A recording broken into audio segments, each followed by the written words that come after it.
Hello friends, आज हम discuss करेंगे प्रिस्क्रिप्शन के बारे में। प्रिस्क्रिप्शन होता क्या है? सबसे पहले हम उसकी बात करते हैं इंट्रोडक्शन की कि प्रिस्क्रिप्शन क्या होता है। A prescription is a written order. Prescription क्या होता है? एक रिटन ऑर्डर होता है फ्रॉम द मेडिकल प्रैक्टिशनर, जो कि मेडिकल प्रैक्टिशनर के द्वारा दिया जाता है टू फार्मासिस्ट। किसे दिया जाता है? फार्मासिस्ट के लिए दिया जाता है। टू कंपाउंडिंग और डिस्पेंस, जो कि कंपाउंडिंग और डिस्पेंस करने के लिए a specific medication for a patient. जो एक प्रिस्क्रिप्शन एक रिटन ऑर्डर होता है जो कि मेडिकल प्रैक्टिशनर के द्वारा फार्मासिस्ट को दिया जाता है। किस लिए दिया जाता है? कंपाउंडिंग और डिस्पेंस करने के लिए स्पेसिफिक मेडिकेशन, एक स्पेसिफिक मेडिकेशन जो एक स्पेसिफिक पेशेंट को दिया जाए, उसको डिस्पेंस करने के लिए दिया जाता है। The prescription are generally written in the English. जो प्रिस्क्रिप्शन है वो जनरली किस में लिखा जाता है? इंग्लिश में। लेकिन क्या है? लैटिन वर्ड्स और abbreviation are used in the prescription. इसमें जो है लैटिन वर्ड्स और एब्रिविएशन भी यूज़ किए जाते हैं, क्योंकि अगर लैटिन वर्ड्स और एब्रिविएशन यूज़ नहीं किए जाएंगे तो हर कोई सिंपली लैंग्वेज, इंग्लिश लैंग्वेज हर कोई जानता है, तो हर कोई उसे पढ़ सकता है। अब बात करेंगे पार्ट्स ऑफ प्रिस्क्रिप्शन। प्रिस्क्रिप्शन में पार्ट कौन कौन से हैं? सबसे मेन होता है डेट। डेट क्या होता है? डेट क्या मेजर करता है? ये प्रिस्क्रिप्शन किस तारीख को दिया गया है, तो डेट किस डेट में दिया गया है। अगर वो उस डेट के अलावा किसी और डेट में आता है तो उसे रिस्ट्रिक्ट किया जाए, उसे डॉक्टर के बिना सलाह के ना दिया जाए, क्योंकि कई जो नार्कोटिक्स ड्रग्स होती हैं उन्हें जो है एडिक्शन कॉज हो जाता है कई पेशेंट को, वो बार बार लेने आते हैं बिना किसी डॉक्टर की सलाह के। तो इसीलिए डेट को यूज़ होता है ताकि उसको ड्रग्स का एडिक्शन ना कॉज हो, एडिक्शन और मिसयूज ना हो। नेम, एज, सेक्स और एड्रेस। नेम क्या दिया जाता है? अगर किसी पेशेंट को बाई चांस कोई गलत दे दी है तो उसे नेम, उससे कांटेक्ट किया जा सके। एज इसलिए दी जाती है कि प्रिस्क्राइब करते समय हमें ये देखा जा सके कि किस एज का है, तो उसे किस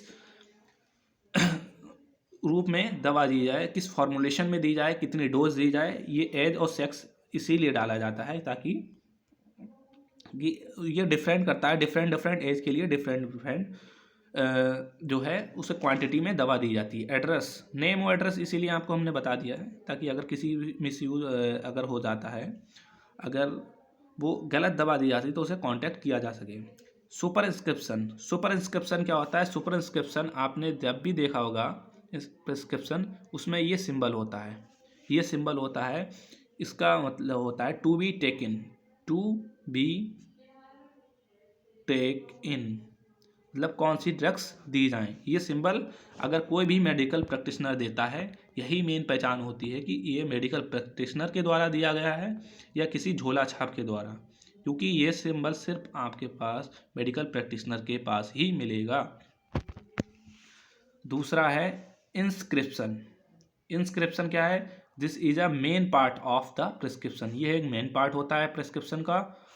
containing name and quantity of prescribed medicine. इसमें क्या कंटेन होता है? मतलब इसमें क्या होता है कि जो नाम होता है, नाम, name and quantity of prescribed medicine, इसमें नाम और क्वांटिटी जो है वो दी जाती है किसी भी मेडिसिन की। The name of each ingredients is written on the separate line along with its quantity. जो नेम होता है किसी भी इंग्रेडिएंट्स का, वो एक सेपरेट लाइन में दिया जाता है उसकी क्वांटिटी के। ये नहीं क्वांटिटी जिस लाइन में आप ड्रग्स का नेम लिख रहे हैं उसी लाइन में आपने क्वांटिटी लिख दी, ऐसा नहीं है। क्वांटिटी और नाम की अलग अलग एक लाइन होगी। एंड उसके बाद जो है इन कॉम्प्लेक्स प्रिस्क्रिप्शन। अब कई बार हो गया कि एक ही मेडिसिन आप नहीं देंगे, तो या अलग अलग हो जाता है एडजुवेंट, तो उसमें क्या दिया जाता है? उसमें 3 भागों में डिवाइड किया जाता है। सबसे पहले क्या देते हैं? बेस। बेस क्या होता है? बेस वो चीज़ होती है जो मेन आपकी एपीआई होती है, वो होता है बेस।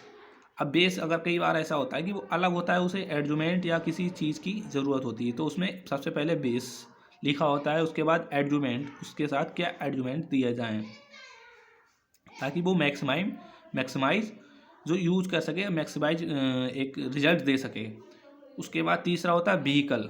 उसमें व्हीकल भी दिया जाता है कि किस व्हीकल के द्वारा आप जो है, जैसे इंजेक्शन ले लीजिए। अब इंजेक्शन में कई बार होता है कि पाउडर आपका अलग रहता है और जो वाटर फॉर इंजेक्शन होता है वो अलग होता है, तो उसके लिए जो वाटर हो गया वाटर फॉर इंजेक्शन के लिए जो वाटर होता है वो व्हीकल होता है, तो वो व्हीकल भी अलग, मतलब जो एक कॉम्प्लेक्स में होता है वो अलग अलग दिया जाता है। तीसरी बार उसके बाद आता है सब्सक्रिप्शन। सब्सक्रिप्शन क्या होता है? This is comprises direction to the pharmacist for the preparing and prescription and number of doses to be dispensed.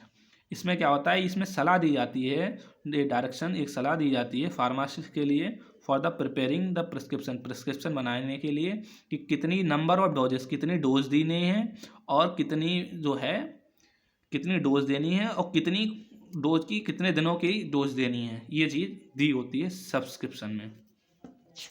उसके बाद आता है सिग्नेचरा। अब सिग्नेचरा में क्या होता है?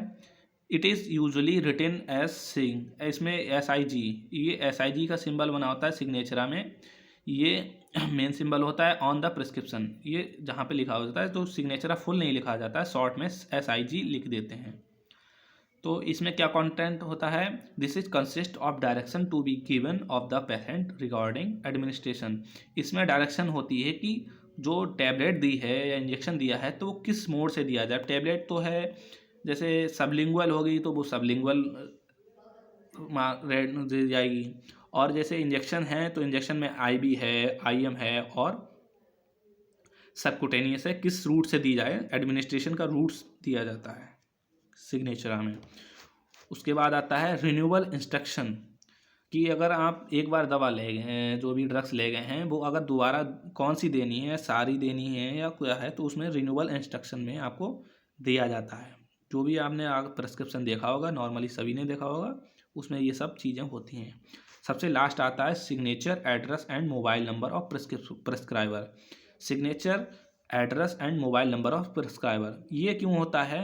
ये इसलिए होता है कि बाई चांस, बाई मिस्टेक, किसी भी वजह से कोई भी दो ड्रग्स ऐसी लिख जाती हैं जो भी आपस में रिएक्ट कर जाती हैं और वो नहीं होना चाहिए, तो जो एड्रेस और नाम और मोबाइल नंबर दिया होता है तो उससे फार्मासिस्ट उस प्रिस्क्राइबर से कांटेक्ट कर सके कि ये आपने क्यों लिखा है। उसके बाद आते हैं handling of prescription. Handling of prescription, इसमें क्या क्या चीज़ होते पॉइंट होते हैं? Receiving the prescription should be received from the patient by the pharmacist himself. जो प्रिस्क्रिप्शन होना चाहिए वो पेशेंट के द्वारा ही फार्मासिस्ट को दिया जाना चाहिए। While receiving A prescription pharmacist should be not change his facial expression. जब भी प्रिस्क्रिप्शन जो रिसीव करे फार्मासिस्ट, उसे अपना फेशियल एक्सप्रेशन बदलना नहीं चाहिए, ऐसा नहीं दिखाना चाहिए कि ये जो प्रिस्क्रिप्शन दिया गया है उसमें कोई त्रुटि है, ताकि उसमें गलत इफेक्ट ना पड़े पेशेंट पे। रीडिंग एंड चेकिंग, जब भी प्रिस्क्रिप्शन लिया जाए फार्मासिस्ट के द्वारा, उसे मिनिमम 2 टाइम्स रीड किया जाए और चेक किया जाए कि सारे थिंग्स, जो जितनी भी चीज़ें दी हैं वो सही हैं और बिल्कुल क्वांटिटी में दी हैं, वो प्रॉपर वे में उसे समझ आ रही हैं या कोई भी मिस्टेक हो रही है। Collecting and weighing the material, अब जो collecting and weighing the material, जो कलेक्ट किया जाना, कैसे कलेक्ट करना चाहिए और कैसे वे करना चाहिए मटेरियल को, उसको देखते हैं। बिफोर कंपाउंडिंग द प्रिस्क्रिप्शन, जो कंपाउंडिंग से जो प्रिस्क्रिप्शन पहले जो है, all the material required for it, जो भी इसके मटेरियल हैं जो रिक्वायर्ड होती हैं, should be collected on the left hand. जो भी हमें जितनी भी हमें चीज़ें रिक्वायर्ड होती हैं should be collected on the left hand. हमें जो भी बैलेंस होगा, वेइंग बैलेंस, उसके लेफ्ट साइड में रखनी चाहिए। कब, किस समय? जब हम कंपाउंडिंग कर रहे हैं, उस कंपाउंडिंग से पहले। After weighing the material it should be shifted right side of the balance. जब वे करने के बाद जो भी मटेरियल है वो हमें बैलेंस के राइट साइड में रखना होगा। Always check the level 3 time, जो हमें जो भी प्रिस्क्राइब मेडिसिन दे रहे हैं तो उसे मिनिमम 3 बार चेक करना है। कब कब चेक करना है? जब फर्स्ट टाइम जब हम कोई भी स्लेब से कोई भी ड्रग्स उठाते हैं उस समय, दूसरा वेइंग करने के समय, और तीसरा उसे वापस रखने के समय चेक करना है कि जो हमने दवा दे रहे हैं, बिल्कुल जो ड्रग्स दे रहे हैं वो बिल्कुल सही है या गलत है। Compounding, levelling and packaging. Compounding, levelling and packaging, अब ये कैसे करनी है? Prescription keep a neat place prescription keep a neat place, prescription जो है एक साफ सुथरी जगह में रखना चाहिए। One prescription only compound at one time, एक समय में सिर्फ एक ही प्रिस्क्रिप्शन लेना चाहिए, ना कि हमें कई प्रिस्क्रिप्शन ले लिए उसमें गड़बड़ हो सकती है, तो हमें एक ही प्रिस्क्रिप्शन एक समय में निकालना चाहिए। Compounded medicine should be filled in suitable packaging, हमें जो कंपाउंडिंग किया हुआ जो मटेरियल है वो एक बेटर प्रोडक्ट पैकेजिंग में रखना चाहिए। अब ये नहीं है कि जो है वो ज़्यादा बड़ी थैली में रख दिया गया है या एक बहुत ही छोटी में उससे मेडिसिन बाहर निकल रही, इतना भी नहीं होना चाहिए कि मेडिसिन बाहर निकले, इतना भी नहीं होना चाहिए कि वो मेडिसिन सिर्फ एक टेबलेट है उसे बहुत बड़ी पैकेजिंग में रख दिया, तो एक प्रॉपर पैकेजिंग में रखना चाहिए। The field container should be labelled, जो पैकेजिंग जो कंटेनर जो फिल हो गया है उसे लेबल करना चाहिए, लेबल लगा के रखना चाहिए कि क्या क्या इसमें कंपाउंडिंग कर दी गई है। Label written on plain paper, और जो लेबल है वो प्लेन पेपर में होना चाहिए, ना कि किसी लाइनिंग वाले पेपर में। जो लेबल है वो प्लेन पेपर में होना चाहिए, ना कि लाइनिंग वाले पेपर में।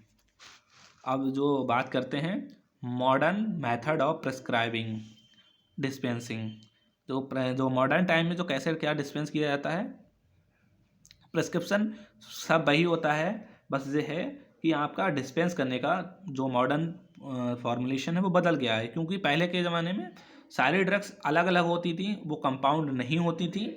अब क्या है वो पहले से ही प्रिपेयर आती हैं, वो कोई पाउडर फॉर्म में या कुछ नहीं, टैबलेट्स हों, कैप्सूल हों या इंजेक्शन हो, पहले से ही प्रिपेयर आते हैं कंपनियों के द्वारा।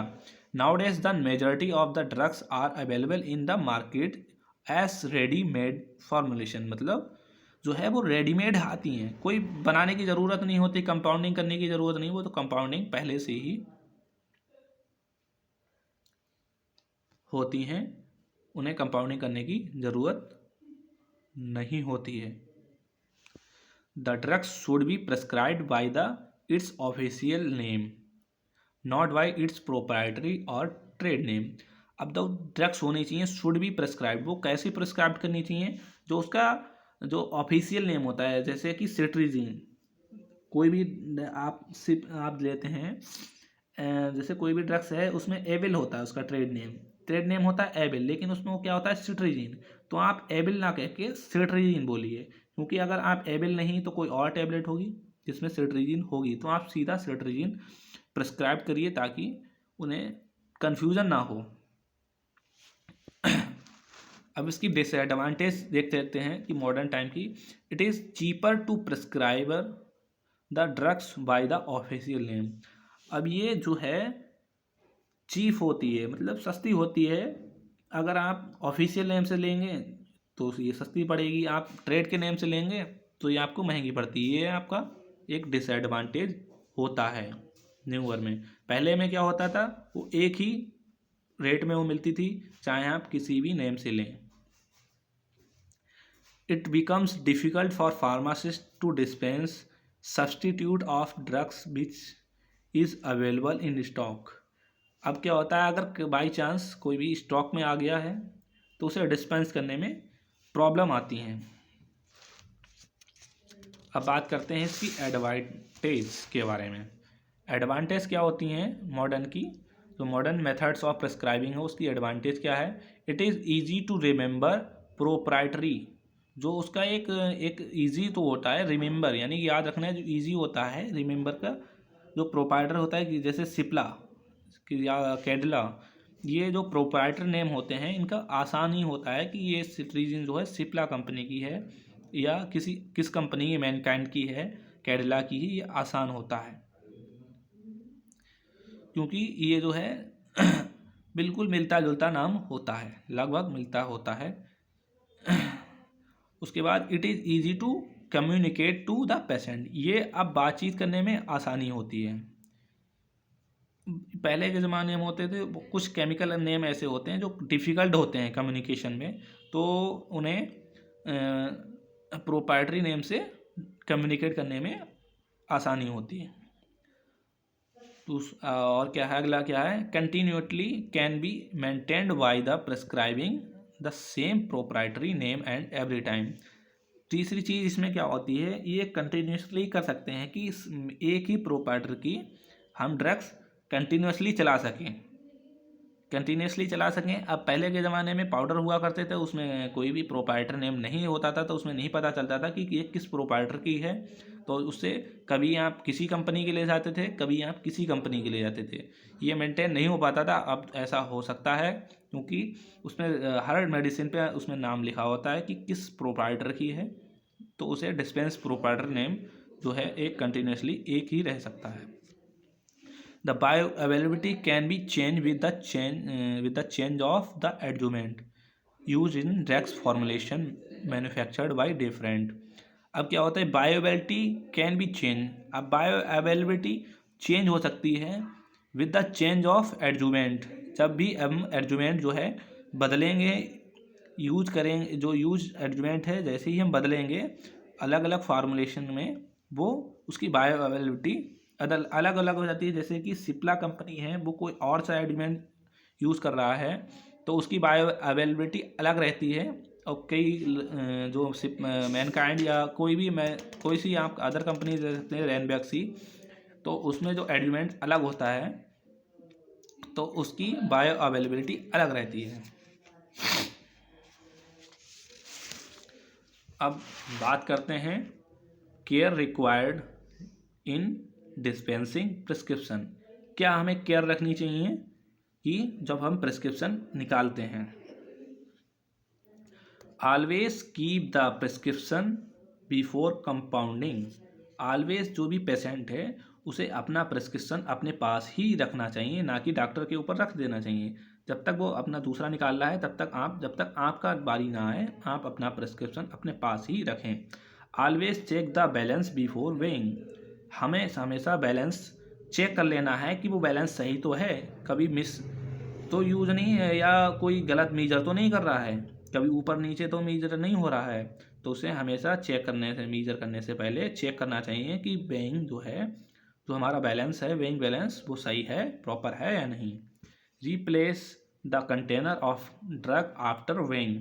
हमें जो भी ड्रग्स कर रहे हैं, डिस्पेंस कर रहे हैं, उसे एक प्रिस्क्रिप्शन के बाद उसे अपनी अपनी जगह पे रख देना चाहिए। Keep the level upper position during weighing. अब keep the level upper position, जो लेवल है वो हमें ऊपर की तरफ रखना चाहिए ड्यूरिंग वेइंग। जब हम वेइंग करते हैं तो हमें उसे ऊपर की तरह रखना चाहिए, तब हमें इस चीज़ में जानकारी में आसानी हो कि हम कौन सी ड्रग्स कितनी वेइंग कर रहे हैं और कितनी उस मात्रा को ज़रूरत है। At dispense time balance should be clean. जब हम कोई भी ड्रग्स डिस्पेंस कर रहे हैं, कोई भी वेइंग कर रहे हैं, तो जो बैलेंस है हमारा वो क्लीन रहे। उसके बाद जो है चेक द लेवल और prescription because dispense is correct. हमें हमेशा अपना लेवल और ड्रग्स जो है वो चेक करनी चाहिए, ताकि हमें एक करेक्ट वॉल्यूम में, करेक्ट क्वांटिटी में ड्रग्स को डिस्पेंस कर सकें। अब आगे बारी आती है sources of error in prescription. अब सोर्स कौन ऐसी क्या चीज़ें हो सकती हैं जिससे एरर आए किसी भी प्रिस्क्रिप्शन में। First thing, abbreviation. एब्रीविएशन क्या होती हैं, एक शॉर्ट फॉर्म होती है। एग्जाम्पल के लिए आपको OD means once a day, BD वाई इन डे, TD टाई इन डेज मीन्स एक दिन में एक बार, दिन में 2 बार, और TD दिन में 3 बार। अब कई फार्मासिस्ट को ये प्रॉब्लम होती है, उन्हें एब्रीविएशन नहीं आती हैं, तो उस समय आपको गलती हो सकती है, एरर हो सकती है। आप जो ड्रग्स दिन में 1 बार देनी है वो आप 2 बार कह सकते हैं, या जो कई ड्रग्स ऐसी होती हैं जो 3 बार वो होती हैं, आप उन्हें 1 टाइम ही प्रेस्क्राइब कर रहे हैं। Name of drugs. Name of drugs, कई ऐसे ड्रग्स होती हैं जिनकी जो है होती है कम्युनिकेशन में सेम लैंग्वेज होती है, जैसे डिजिटॉक्सिन और डिजॉक्सिन जो है ये कम्युनिकेशन में लगभग सेम होती हैं, तो इसमें नेम ऑफ ड्रग्स ये इसमें वेरिएबल हो सकता है, तो इसलिए प्रिस्क्रिप्शन को बहुत ही केयरफुली रखना चाहिए। दूसरा है स्ट्रेंथ ऑफ प्रिपरेशन। जो हम प्रिपरेशन बना रहे हैं उसमें हमें ये भी देखना चाहिए कि ये ड्रग्स कितनी स्ट्रेंथ की है। कभी ऐसा होता है कि अगर हम एक फॉर्मुलेशन की नहीं मिलती तो हम उसे दूसरा देते हैं, दूसरा जब ड्रग्स देते हैं उसी यूज का, तो हमें ये देखना चाहिए जो कंपाउंड प्रिस्क्रिप्शन में दी है वह उस ड्रग्स की स्ट्रेंथ कितनी, वो उस ड्रग्स की यूज कितना है, वो ड्रग्स कितना काम दे कर रही है, और जो हम डिस्पेंस कर रहे हैं उस ड्रग्स को कितना काम कर रही है। तीसरी उसके बाद जो है डोजेस फॉर्म। डोजेस फॉर्म, जो भी हम ड्रग्स प्रिस्क्रिप्शन में दी है और हम जो प्रिस्क्राइब कर रहे हैं उसकी वही डोज फॉर्म है क्या। लिक्विड में अगर दी है तो लिक्विड में ही हम प्रिस्क्राइब कर रहे हैं, ऐसा तो नहीं हम सॉलिड में दे रहे हैं, तो ये डोजेस फॉर्म भी देखना चाहिए। तीसरा डोज, उसके बाद जो है डोज हमें क्या देखना चाहिए, डोज करेक्ट दे रहे हैं, ऐसा तो नहीं 5 mg की जगह हम 6 mg कर रहे हैं, 4 mg कर रहे हैं, 7 mg कर रहे हैं, या 10 mg की जगह 12 mg कर रहे हैं, तो ये हमें डोज भी देखना चाहिए। Instruction for patient. इंस्ट्रक्शन, जो हम पेशेंट को इंस्ट्रक्शन दे रहे हैं वो सही हैं, उसमें कहीं प्रॉब्लम तो नहीं आ रही है। जैसे कई जो मल्टीविटामिन वगैरह होती हैं उनमें मिल्क दूध नहीं दिया जा सकता, क्योंकि अगर हम मल्टीविटामिन के साथ दूध प्रेस्क्राइब कर देंगे तो उसमें ड्रग्स जो है रिस्पॉन्स नहीं करेगी। तो इसीलिए हमें क्या इंस्ट्रक्शन दे रहे हैं कस्टमर को या पेशेंट को, किसी को जो दे रहे हैं इंस्ट्रक्शन वो सही है।